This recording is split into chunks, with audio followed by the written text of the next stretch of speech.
Alright, today we're doing a nice simple job, the outer tie rod end on my 2007 Delica D5, but this is pretty much the same on basically every vehicle across the board. So this is a nice one that you can do in your driveway, really easy, save yourself a couple bucks instead of taking it to a mechanic. So you can see I'm taking my 22mm wrench here and I've broken free the jam nut on the outer tie rod end. You want to do this first, you can try to do it later, you'll regret it. Go ahead, give it a shot, you'll see what I mean. Now I got my 17mm on my impact gun and I'm going to buzz off the nut on the outer tie rod. Next we got to get the tie rod out of the knuckle. Now you could use a puller or a pickle fork, but I find just getting a little bit medieval on the knuckle with a hammer works far better and it's far easier. Now we're going to take that outer tie rod off the inner tie rod and you'll see I am counting each one of the revolutions, and that's because when we go to put the new one back on, I want to put it on the same amount of turns as the old one came off. That way we at least get it roughly into the same position and we're not going to burn off our tires on our way to the alignment shop later.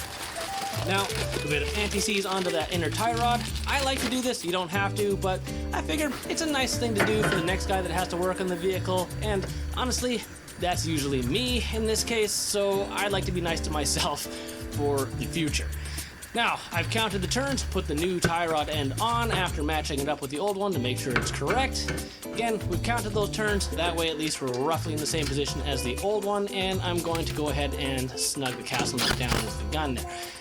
You'll notice I reused the old jam nut, and that's because the new one was a different size, and I can't stand having mismatched size hardware on my vehicle. That's a personal choice, it's my vehicle, it might be a bit controversial, I'll leave it up to you if you want to do that. Now, I'm tightening down the castle nut by hand, and putting in the very fuzzy cotter pin. Remember, if you go too far past the slot and hole in the bolt, you gotta tighten it up a little bit more, you don't want to back it off. If you go too far, you gotta start all over again.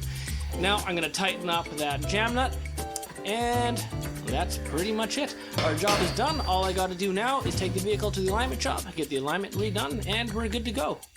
Get out there and have fun.